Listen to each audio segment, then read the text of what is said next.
Welcome back to the MoChill Zone. And now, Clifton Roberts, the Humane Party's 2016 presidential candidate. All right, welcome to the MoChill Zone podcast with your boy Mott's. And Chili.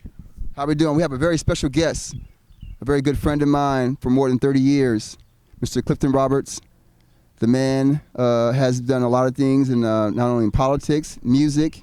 I'm gonna let him tell him about himself. So go ahead, Mr. Roberts. Go ahead and tell him about yourself, man. Tell him. Go ahead. Man, well, it's such a pleasure to be here with y'all today, man. I really appreciate it. Mats, I'm so glad you actually got to come out. Like you said, it's been many years that we've known and worked together, and the fact you've been able to come out and see the ranch, and we'll talk about that in a little bit. But Yes.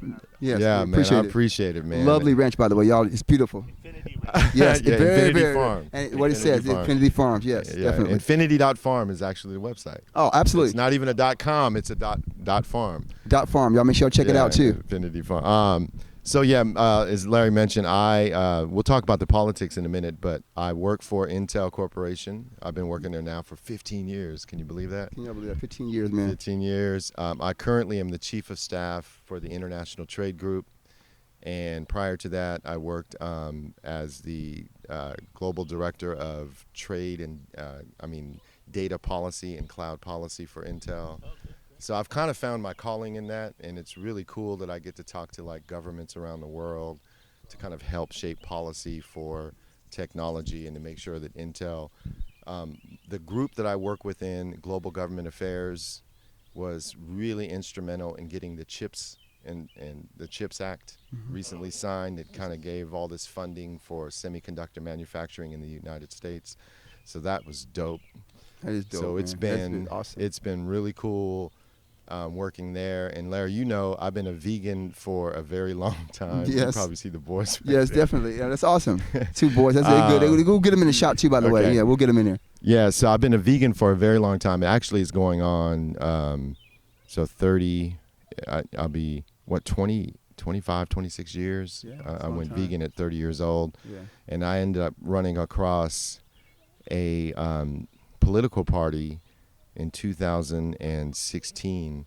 And it's a funny story because I actually Googled, political party, fights for human beings, fights for equality, fights for animals, fights for health, this and that, environment.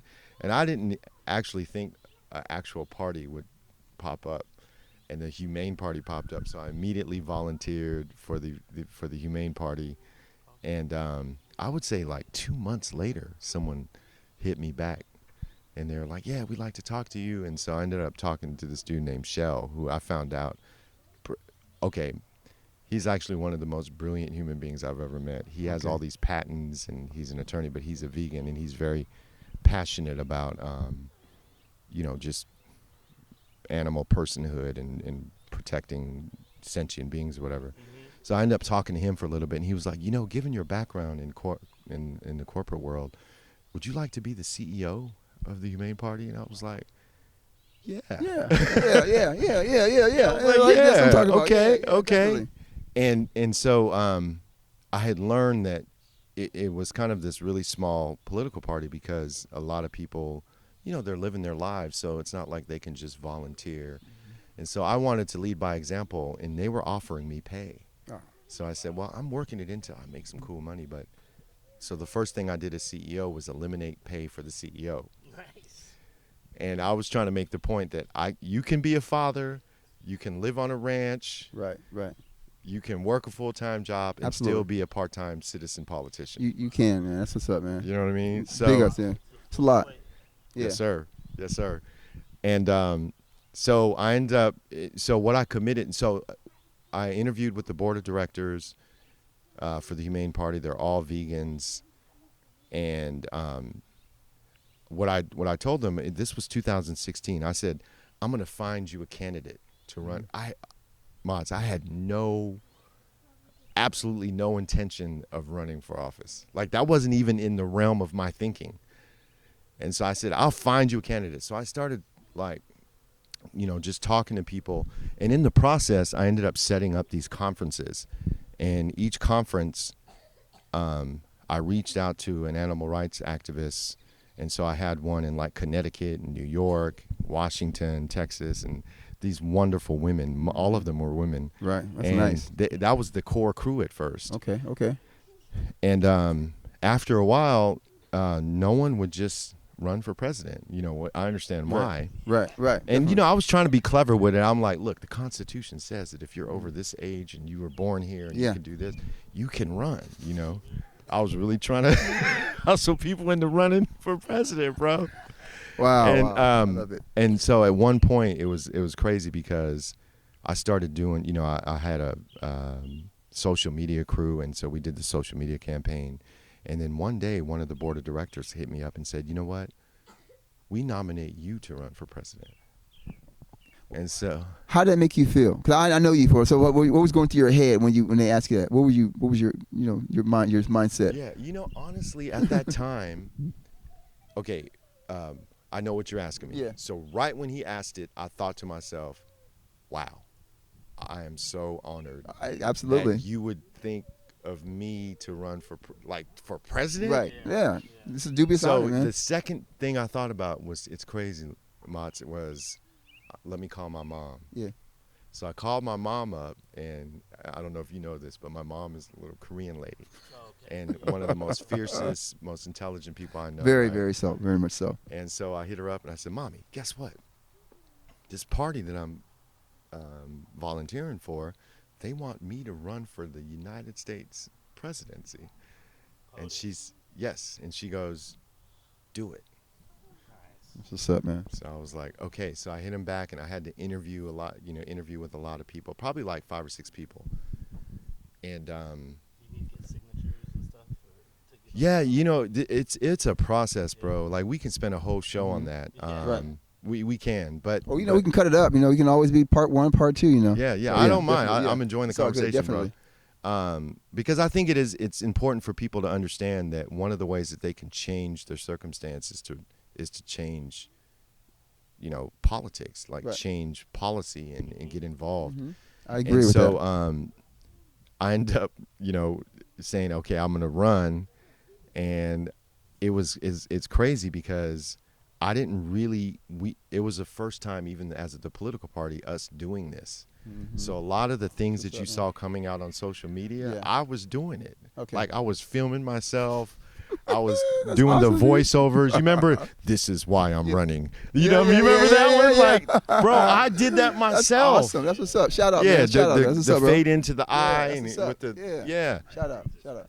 Exactly. Definitely. Exactly. I was doing all of myself and really trying to, and then I started going out and getting on the road. And any time where if I was being sent somewhere by Intel, I would also coordinate speaking engagements. And it was life-changing for me because as the election started to go on and I learned about the Federal Election Committee's process and, the rules and regulations and campaign donations and having to set up a committee and opening up bank accounts and making sure that there's fiduciary responsibility and all that stuff, it was crazy. Like running a corporation. Yes, Yes. It is. And so I remember one of the craziest things was every single state that I went to speak at, Mats, I met somebody that came up to me and said, I voted for you. That's what's up, man. That's beautiful right there. I voted for you, by the way, too. I did vote for you that way. Just so you know, I did. That was election. I did vote for you. So yeah. So isn't it that was 2016. Yeah. 2016? Oh, yeah. Yeah. Yeah. So and I'm sorry to interrupt. What y'all don't know is right now one of his sons is in the pool and his pants and everything. and y'all don't know this is little Cliff. So I just see. I'm seeing him right now, and this is awesome. So this is really cool. Yeah. Yeah, It's really that's all good. It's really awesome. Yeah. Yeah, so that was it was life-changing in that way, and just meeting people, and it gave you even more resolve and the strength to really try to make a change. And we knew going into it that we wasn't going to win, but what we did want to make was a statement that so I even made the announcement video of accepting the nomination, and that was the most views I ever got on YouTube. That's what's up, man.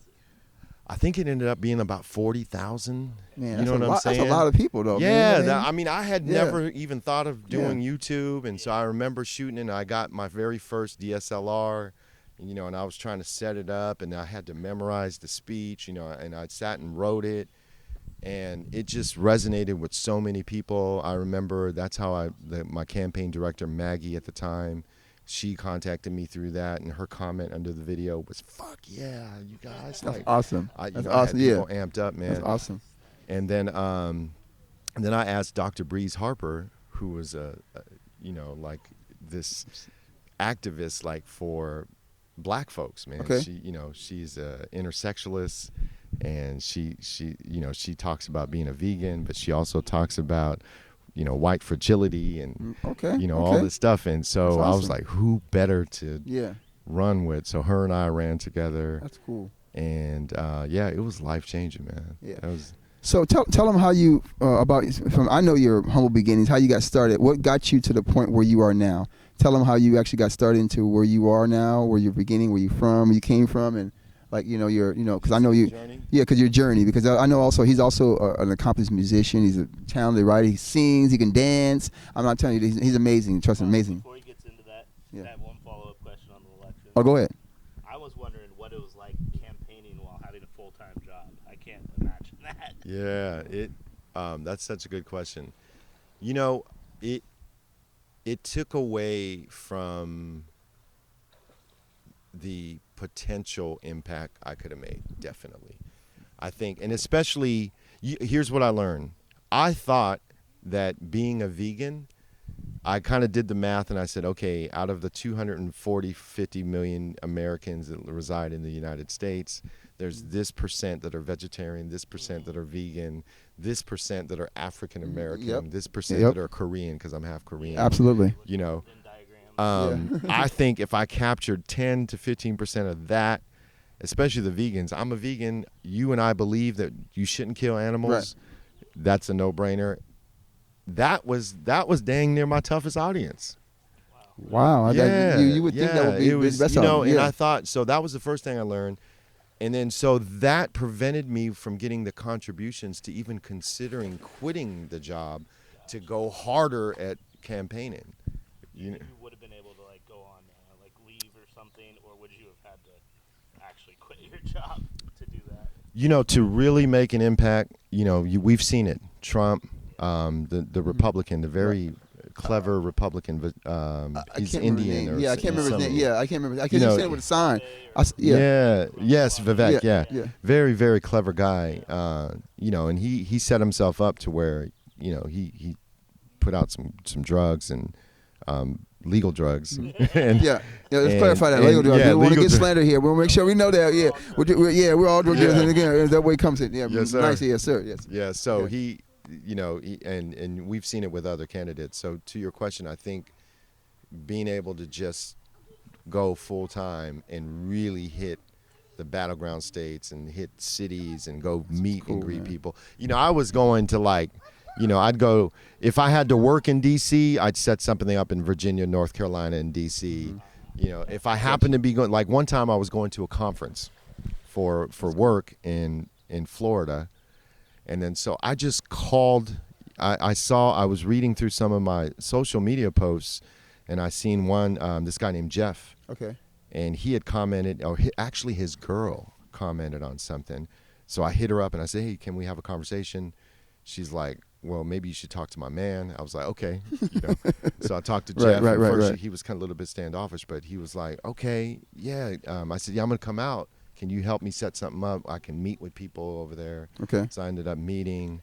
I would treat them to dinner.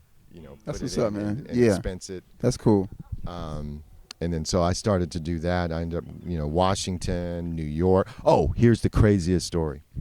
I went to New York.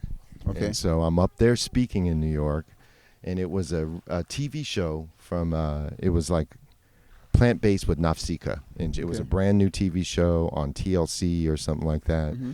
And it was an awesome opportunity. I ended up going there, speaking at our show at some castle. They were doing it in some, just like this. It was a podcast. Okay. But it was at some castle. I'm in New York. This truck driver gets out of her car. It's a woman truck driver, first of all. She jumps out of the truck. And she's like, Clifton Roberts, oh my God, I voted for you, da-da-da-da. Oh, man, that's awesome, Well, bro. no, I'm going to vote for you. Mm-hmm. She has a tattoo of the party mascot, the cow, Right. my name Wow. and Breeze Harper's name below that. She That's awesome, man. tattooed on it. That is awesome. See, I was going to ask you that question. Like, what was the best experience that you can see that doing that you saw? And that's probably one of great experience right there. I mean, to somebody you don't even know to do that. I mean, like, that has to be touching. It was so touching, and it made me feel so much more responsible. In That's beautiful, what the man. vision of the party was, and it really made it feel like, God, you have to give this a sincere effort. Before it was like, okay, I'm gonna run. It's gonna be a symbolic run, but now, Right, it's meaningful. You gotta go hard. Yeah, you got to. People care enough to tattoo it on Right. their arm. Oh, that's That great. was life-changing, bro. Do you know That how is. many votes you got, just out of interest? Okay, it's because every state. So I never made it on the ballot in any state first run, but there were some states where we qualified as a write-in. Right, and then there were people that, despite the state saying that he didn't qualify as a write-in, people still would like what you did in California. exactly. Right? My mom did the same thing in North Carolina, but we tried to guesstimate it, and I would say we got about 75,000 votes. Hey, look, first time coming out and all that, and not even having certain things. That's amazing. I mean, if I can get 75 people to like me, or 75 people, I'd be happy with that. You know what I mean? So And that's just us trying to guesstimate based on places I've gone to speak, and who knows. Right. Absolutely. So, and remember, that was the year I was running against Donald Trump and Hillary. And Hillary Clinton. That was Hillary Clinton. That was like a two-man race at that point for you to even be even Jill in there. Stein was actually, another yes. one. Right. Yeah, so that's amazing, man. Okay, so we're gonna go ahead. Go ahead. I'm wondering how the party's doing today. The Humane Party. I am still a Humane Party loyalist because the platform itself is, and I think right now the Humane Party presidential nominee her name is Brandy DeWalt. I've worked with Brandy in the past, and I think she's a great candidate.